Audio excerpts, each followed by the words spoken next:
Hello,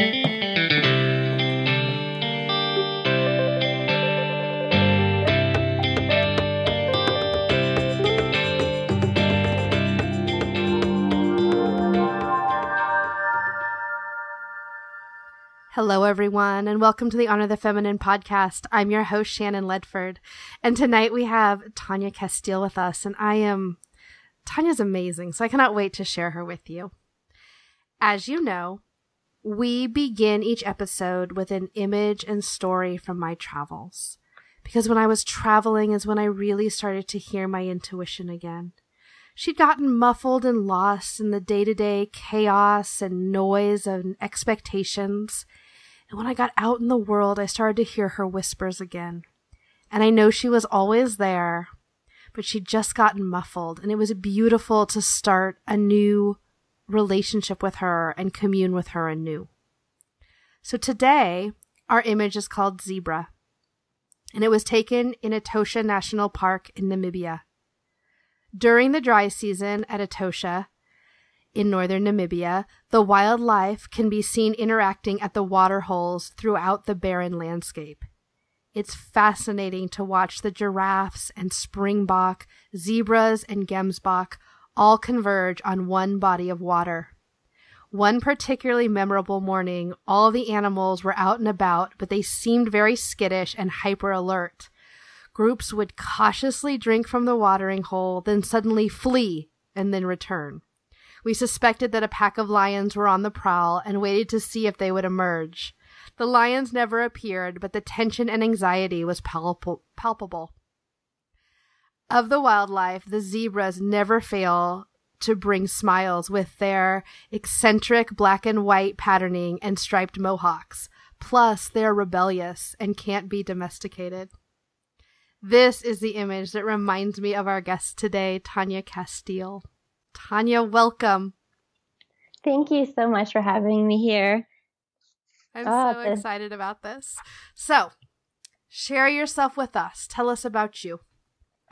Yes, well, first, I love that you dove in with zebras. That's part of what I do is animal medicine and work with spirit animals.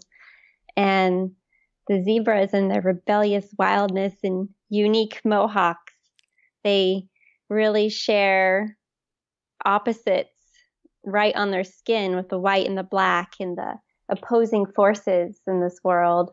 And they show us that the real magic is in the tension between extremes, and that when we come together with harmony in the center is the balance, and that we actually have space to hold all of the opposites and all of the extremes of emotions and physical appearances and mindsets. So we have room for all of it. So that's what came through with the zebra. Oh, I love that. I love it so much. So I know, because you and I have talked about spirit animals a little, that instead of this idea of everyone having maybe just one spirit animal, that they're different spirit animals have different medicine for us at different times. So I'm wondering who you're working with right now. Yes. Right now, I'm mainly working with raven or crow. They're kind of interchangeable for me. Crow's basically a smaller version of raven. And yeah, that's who I'm working with. And you know what? I don't own raven. Raven is not my spirit animal. Raven is here for all of us and what it offers. And in the past, before I even knew about spirit animals, but looking back on my life, I was working a lot with octopus and its flowingness and its ability to adapt and, get in and out of tricky places. But yeah, we can even call in other animals if we want to work with them. So, for example, octopus came to me and raven came to me. But if I or somebody else out there notice qualities in an animal that we really wanted to embody, like skunk, for example, we could actually call on skunk and ask for its help, or think about skunk, imagine skunk, act like skunk, and draw some non-aggressive boundaries for ourselves. Oh, I love that. That's a beautiful way too. That's interesting that octopus has been up for you. Octopus was up for me like at the beginning of this year. Octopus came in, and the medicine was with me for a short time. And I still have an octopus necklace that I wear from time to time when it feels right. Wow.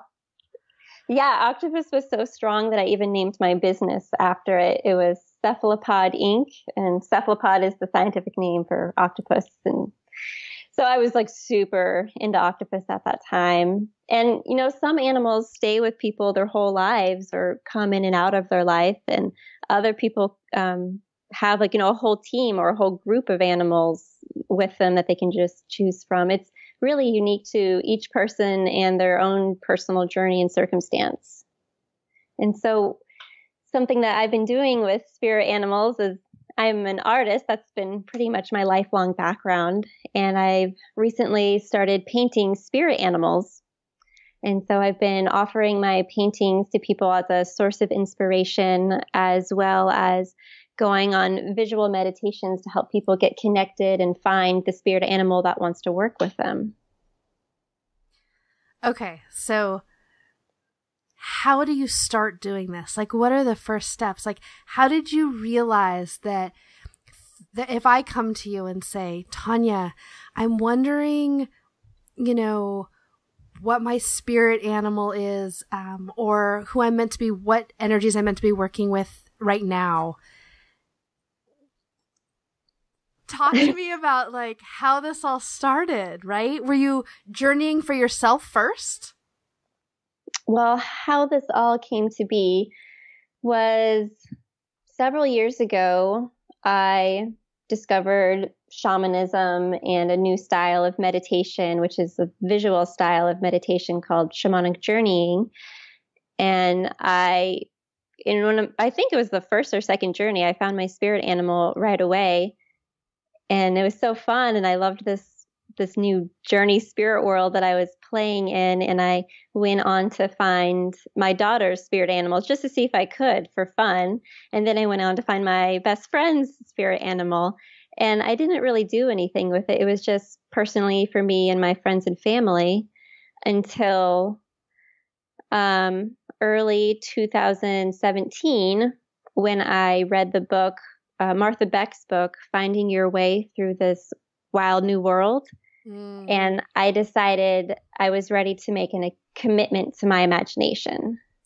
And so when I really decided to honor the imagination that I liked, not the fearful imagination that we all have, like, oh, what if this happens? Or I could get in a car crash, or what if this person doesn't like what I say? Like, not those imaginary feels, like they don't exist. So those aren't real. I was like, if I'm going to put power into something imaginary, I want it to be something fun and like, cool and cool, like my spirit animal experiences and everything I was, discovering in these meditation journeys I was going on. So I was like, okay, I'm making a commitment to the fun spirit animal, and currently Raven. So Raven would show up for me, not just in journeys, but in everyday life too. Like physically as the bird, I would see crows and ravens around in the neighborhood, and I would watch and notice what they were doing. But also it would just speak to me in my imagination in my everyday life. When I was doing the dishes one day, Raven asked if I would do a painting of it.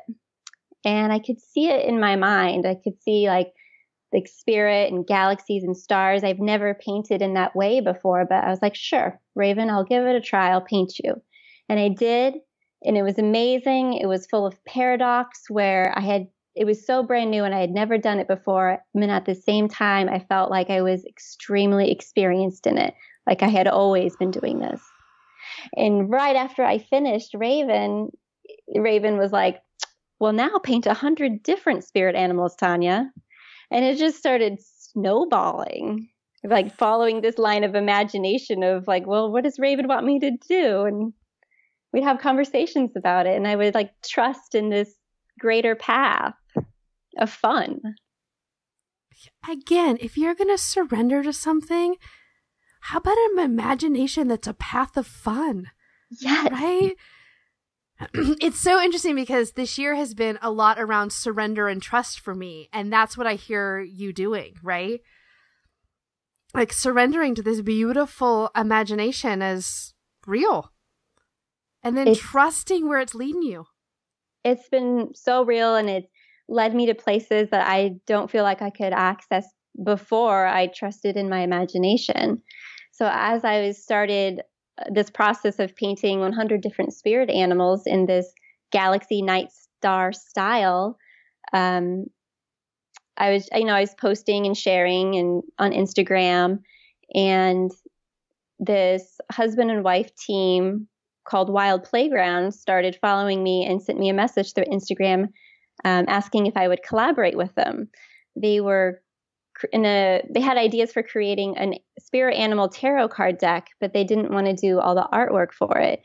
So we're joining up as a team, and I'm doing the artwork. They're building the website, and like Tigray, he's like the tech guy. He's doing a lot of the website stuff, and Lola is she actually has a lot of spirit animal experience in finding people's spirit animals. She's pretty much written an entire library on spirit animals. So she's writing the book and doing all the writing for the site. So we're teaming up and creating that together, hopefully coming out the winter of 2017. And, I wouldn't have been able to step into that without, just playing with Raven. And it's it's amazing. Well, it speaks to so beautifully, and Lola and Shigeru are amazing. I mean, they really are. Lola's going to be on the podcast with me too, which is really fun. They have this beautiful way of really following the signs and symbols and really showing up as their authentic selves. And so they really recognize, it feels like, when others are doing the same thing. So that's really what you did. Like, you're like, hey, I'm giving myself over to this imagination, to Raven. And this sounds crazy, but I'm going to paint it. And all of a sudden, like that, like authentic signal starts to go out and starts magnetizing those to you, right? Like you weren't looking to do per se. You weren't even looking to do paintings, if I remember you telling me. No, I wasn't. I did tell you that a lot. I've done lots of different art, and I had a pottery business for 6 years, which was Cephalopod Inc. And I did lots of animals on pottery, mainly ocean animals. Of course. Of course. And I remember I was just like jealous of these painters. I was like, oh, what is that about? That looks so easy. My job is so hard. And I was trying to like make myself a martyr, And so, I had this thing against painters for a long time. And when I decided to give up my pottery and go into something new, painting and writing is what came up for me. I was like, really? Painting, Tanya? After all of those years of talking crap, here I am diving into painting. And it's amazing. So good. Isn't it interesting, too, that there are those places where that which we resist is our zone of genius at times, Yeah. Oh. So let me tell you a little bit about the painting process. Yeah, please.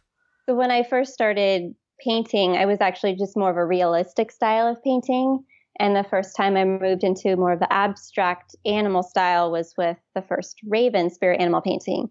So with this process, this is how I've been able to kind of describe it to myself and others. And actually, this relates back to Zebra, where I'm playing with this balance of tension of what I want to have happen versus what actually wants to happen. So what I want to have happen is I want a certain animal's energy to come through. So what I'm doing is I'm creating a container for this energy. So let's say I am painting a horse. I would focus on the outline and the silhouette of the horse, and I want it to be proportional. And this is more of like my control. This is what I want to have happen. I'm then creating this container. And then I fill it with water with my watercolor brush. And then this is where my brain switches over to the surrender of what wants to happen. And I just intuitively take my brush and it finds the colors that it wants to be, and it dips itself in the water and it flows a certain direction. And I have to be okay with where the water and where the color wants to flow. It's like this internal battle, but like glee and excitement at the same time. I never know what it's going to look like. I never know how it's going to go, and I allow it to happen. And I've been using this as a metaphor in my everyday life too, of this practicing of, I really want this to happen. So how can I create containers in my life or go out in my life with these intentions, but then leave enough room for magic and spirit and, the unknown to flow within my life. Yeah. I mean, you're so speaking to what I've been playing with as well. And for me, it's the intertwining between the sacred masculine and the divine feminine.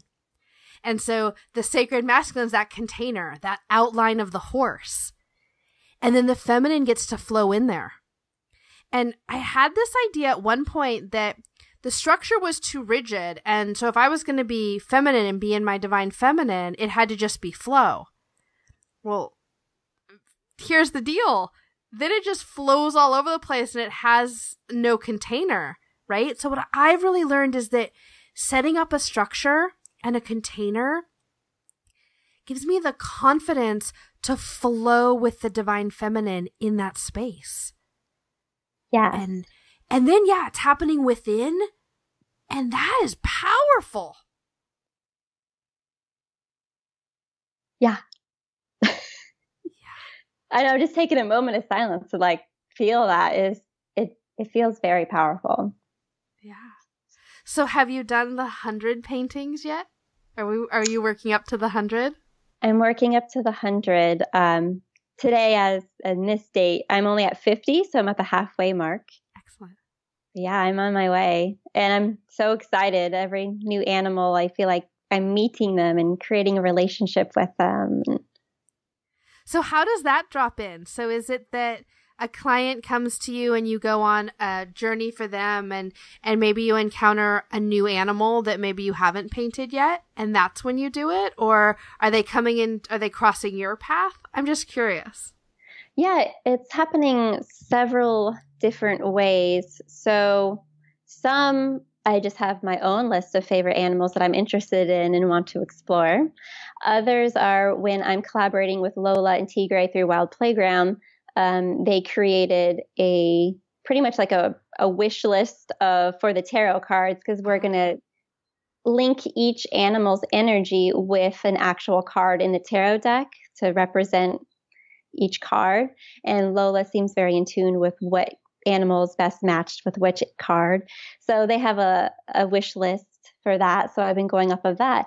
But also when clients come to me and they're working through something, I don't know, if they could be feeling lost, going through a transformation, like starting a new job, or just, going throughout their everyday and they just want, I don't know, a little bit of spark of something.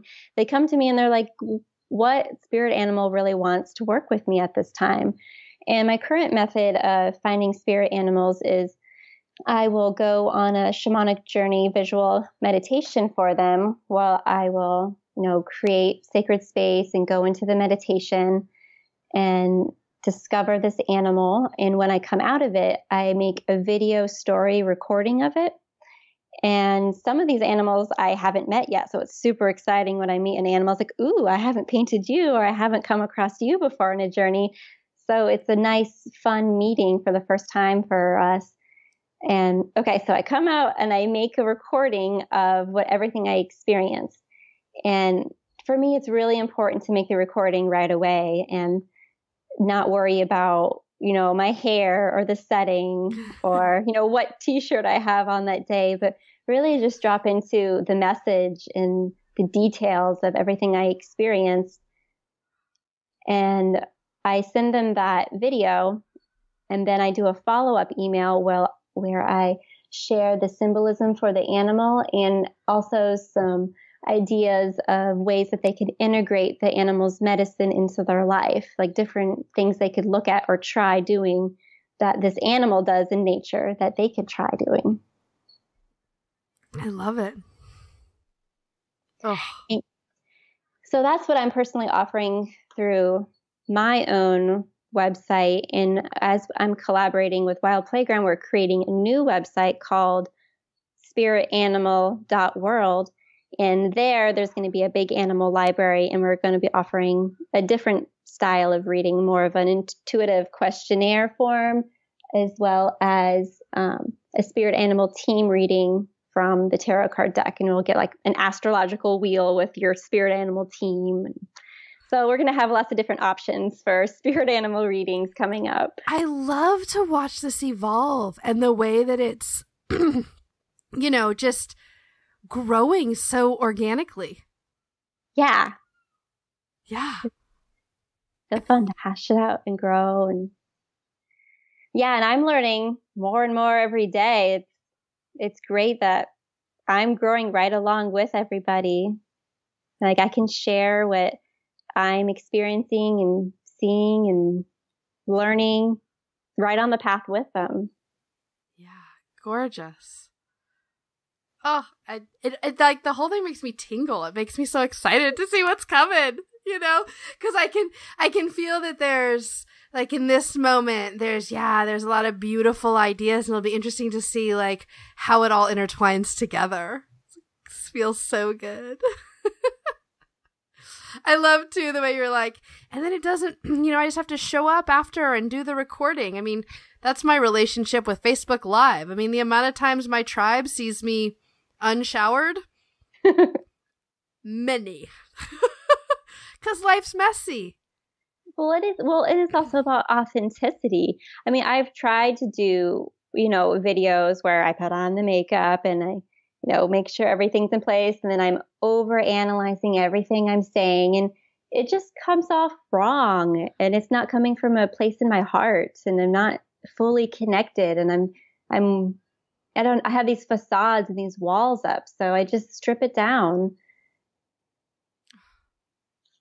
Strip it down, people. Yeah. All of it. Yeah, no. And there are people that that's really, it's their brand. It's how they feel really good. They get made up, and that's how they drop into their heart. Right? And their authentic space. And that's awesome. That's not me. Yeah. And so that's really the key here. It's about what's authentic for you. And yours and mine do not have to be the same. I'm so glad you brought that up.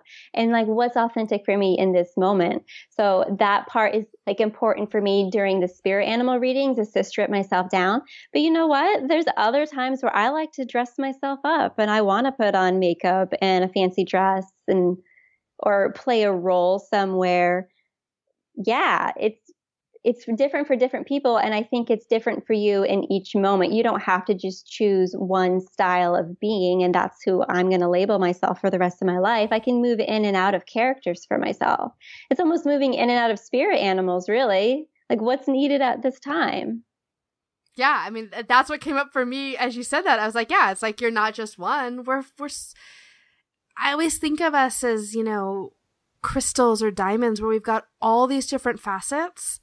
And then we're choosing moment to moment which facet to shine the light through, right?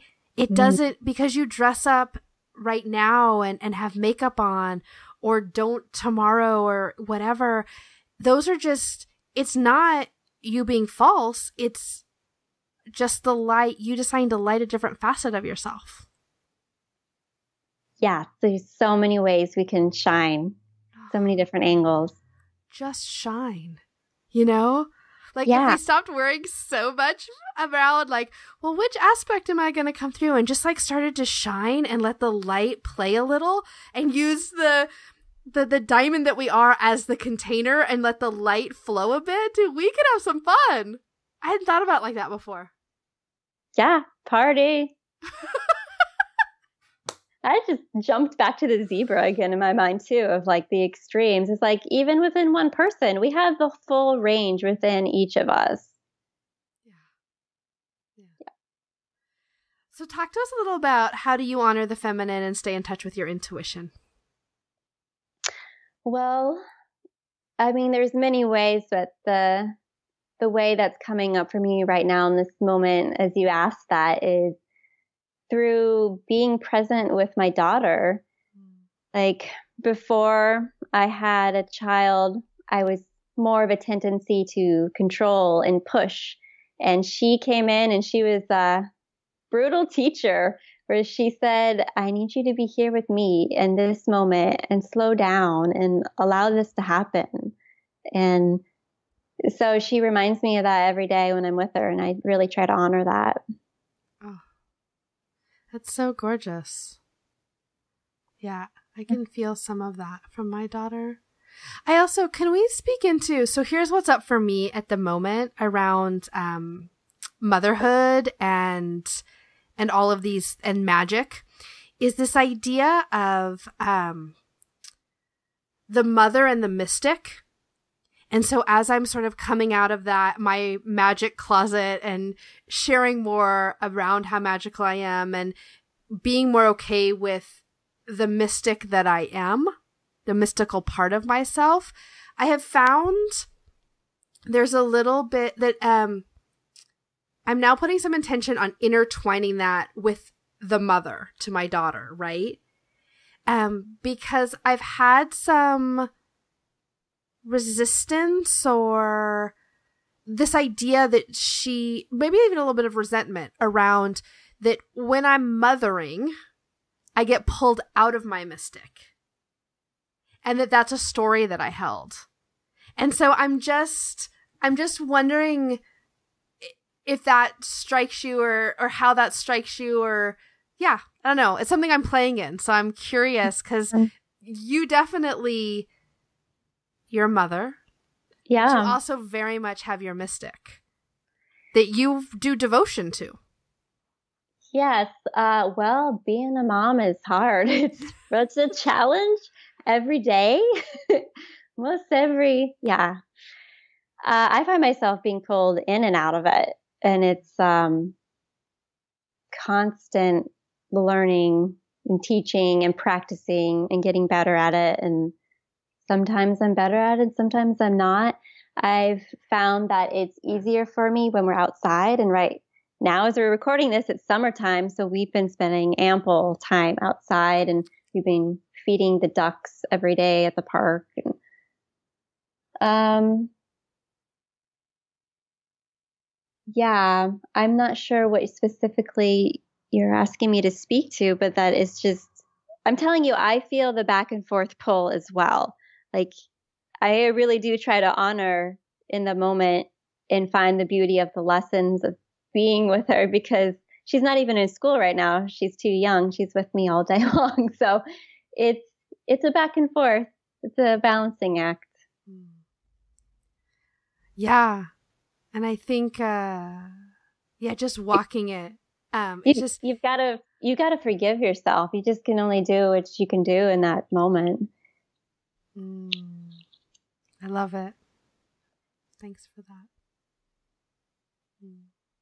Yeah, it's funny as things come up for me, I start to speak into them. Like, what are my other mystic mamas doing? You know, what can we learn from each other? Like, what are you worried about not bringing? Like, what mystical parts of you are you not bringing to your motherhood that you're worried about? Yeah, I think it's that I've had this story around my mystic and my mother are very separate, and that they don't have a place with each other, and that when I'm mothering, it's like on this plane somehow. And so it's taking me out of my mystic, and sometimes I'm resentful for that. Oh.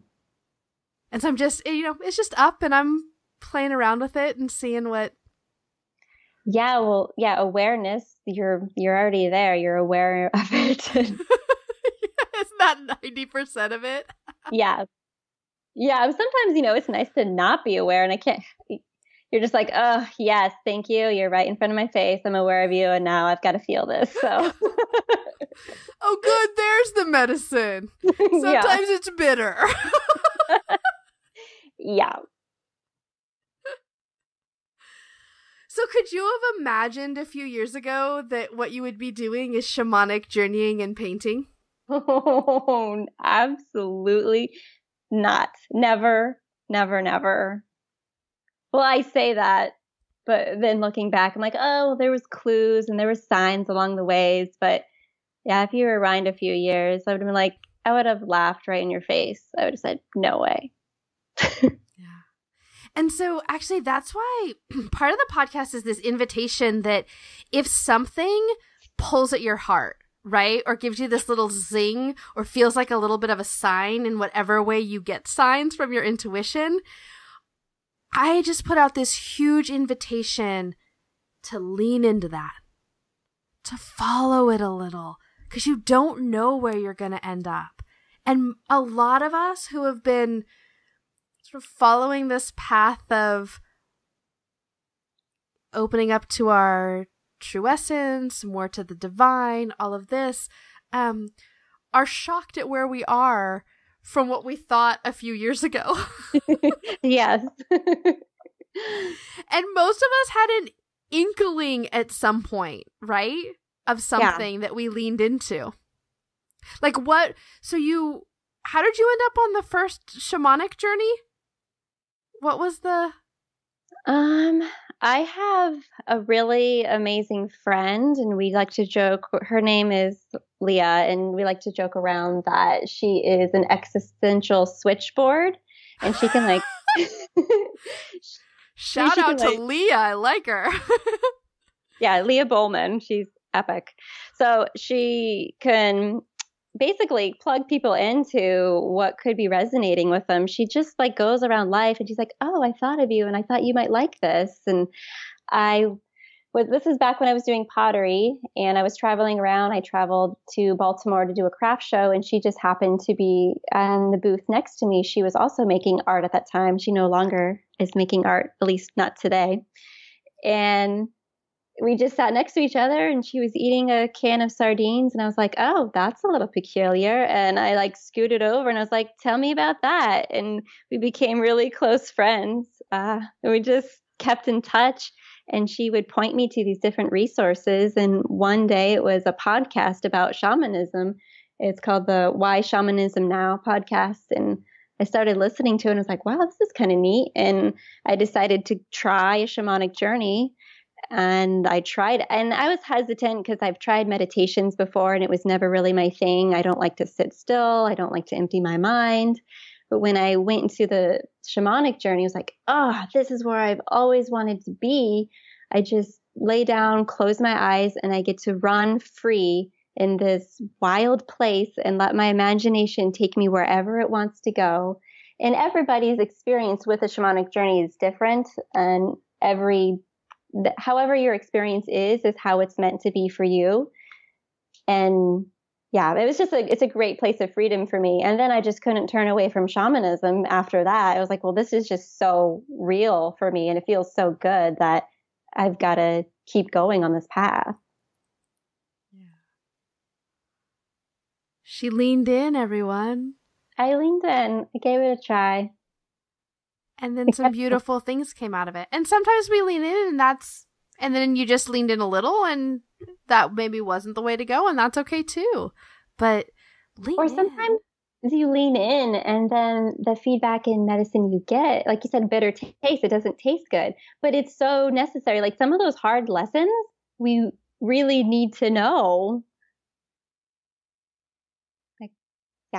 I was just talking with some people today about lessons of hierarchy and how I was getting some advice from someone that wasn't aligning with me. And, I was called to work with this person and I was like, what is going on? And I just even though I didn't enjoy the experience at the time, I left that experience feeling so much more empowered with the lessons of hierarchy. Like no one is above anybody else in this world. Like we all have something to offer and you don't have some special sauce that I don't have. Like we all have a unique part to play. And so, yeah, even the bitter medicine can really help out. So you lean into things and just ride with it. On that note, which is gorgeous, are you ready for the random questions? Oh, yeah. Bring it on. So if you could sit down with any woman, alive or dead, for a chat and tea, who would it be? Tea. I love tea. I would say most definitely J.K. Rowling. She is a huge inspiration to me, and I had a lot of struggles with reading as a kid, and I didn't even get into enjoying books until I was an adult, like 20 years old. And Harry Potter was the series that really turned me on to reading. And this woman's story is so inspiring. She, hit rock bottom and was living off the government as she started writing Harry Potter. And she's a huge advocate for imagination. And she's even quoted saying that real magic is in our imagination. So yeah, I would love to sit down with her. Oh, I want to be a fly on the wall for that one. That would be fun. That'd be fun. And the second question is, where would you most like to travel? Oh, good. Yes, I most definitely would like to travel to Peru, and I am getting this wish. October 2017, I'm already signed up. I've got my airplane ticket. Of She's course, going. I'm going, and I actually have a interesting backstory connection with Peru, where my grandfather, he was an archaeologist and a professor, and during the summers he would travel around South America and Central America studying the ancient tribes and Incan and Mayan Aztec cultures. And so there's always these background stories in my family growing up, so I have this draw to that area. And then the day of my birth, for some reason, my grandmother was up in the mountains of Peru, and she had to have a personal messenger climb up the mountain to give her the story of my birth. So just extra super excited about Peru, and I feel a strong connection with it. And this will be your first time stepping in Peruvian soil, yes? Yes. Oh, magic.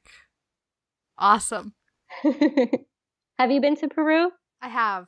It's been a number of years. But I have been in Peru. I've spent some really beautiful time in Peru. But at a very different time in my life. I mean, that was 17 years ago. So, I mean, we're talking about how much life changes in a couple of years. Things have changed a lot in 17. But, yeah, Peru's magic. Yeah. I cannot wait to hear all that wells up.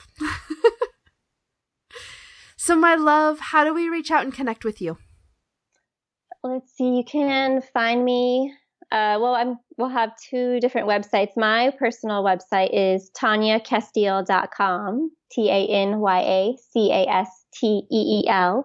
And then the Spirit Animal Tarot card deck will be coming out at spiritanimal.world. And then I also play on Facebook and Instagram at Tanya Casteel. Yeah, and guys, go check out Instagram. It's gorgeous. Like, it'll blow your mind. She's got the videos of her actually, like, QuickTime videos. I mean, yeah. Or they're like time-lapse videos, so they're speeded up. Time-lapse. QuickTime was not it. I knew I was, but I knew when I was like, help me! Time-lapse videos, gorgeous. So if you want to feel into that idea of, like, the container and then the flow, you can see it right there. And it's amazing. I mean, I have a little secret that I've been watching them over and over because they're mesmerizing and gorgeous. I love it. Like, I love it. So I invite you all to that. And you can find all of that information on the show notes for this episode at honorthefeminine.com, where we will have all the links. As you can be really easy access to Tanya. My love, thank you. Thank you so much, Shannon. This is amazing. Hello again, everyone. It was so beautiful to be with Tanya, and I absolutely love her work. At one point this year, I was feeling more into my sensuality, and on that journey, Tanya and I connected, and she did a spirit animal journey for me, which revealed otter as a part of that. And that has just served me so well this year to step into my sensuality from the access point of playful otter. So not only is Tanya's paintings amazing, I have them in my office, but the journey itself and the package she pulls together to share around all of that is just, it's so incredible. She always blows me away. And she so deeply honors the process and the spirit animals. And it feels really good. So if you would like to deepen in with Tanya, you can go over to the show notes for this episode at honorthefeminine.com. We have just begun remembering Divine Union, and it is a small committed group of women, and it just feels so lovely to drop in together for the next 8 months. If you want updates going forward about remembering Divine Union and what's going on with us and the way that we intertwine the sacred masculine and the divine feminine, you can go to rememberingdivineunion.com, and you can sign up there and you'll get notifications about the blogs and special events. Also, if you would like to join the community, the collective of women in the podcast who are listening to the podcast, you can join us on Facebook at Honor the Feminine Daily. We would love to have you there, and I am going live regularly right now. Also, if you love this episode, please share it with a friend and subscribe, because we have some really exciting guests coming up, and we're going to be making some changes in 2018 because the way in which I honor the feminine has shifted a bit. And so we're going to step into that more fully and some shadow work. All right, everyone. Have a beautiful day.